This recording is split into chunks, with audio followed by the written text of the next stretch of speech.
Hi guys, this is Dong. Alam mo ba na mayroong nakakatuwang trivia tungkol sa mag-asawa? Mas mahabang buhay. Ayon sa pag-aaral, ang mga taong kasal ay karaniwang mas mahaba ang buhay at mas malusog kumpara sa mga single dahil sa suporta at alaga ng kabiyak. Sabay ng pagsawa, mas tumitibay ang pagsasama ng dalawang tao kung madalas silang magbahagi ng mga biro at sabay na tumatawa sa mga simpleng bagay sa araw-araw.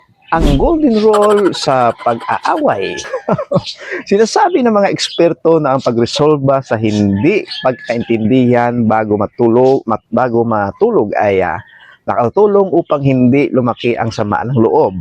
Magkatulad na ugali, kadalasang nagiging magkahawig ang kilos o tono ng pananalita ng mag-asawa habang tumatagal ang kanilang pagsasama dahil sa malalim na koneksyon. Ang pagsasama ng mag-asawa ay may mga nakakatuwang katotohanan o trivia na nagpapakita kung paano pinapatibay ng pagmamahalan at komunikasyon ng isang relasyon. So alam nyo na. At yan ang ating trivia ngayong araw. Kung may bago kang natutunan, share mo rin sa iba. Ako si Kuya Dong, dito lang sa 3GE Vlog TV. Kita-kits sa susunod na trivia. Salamat!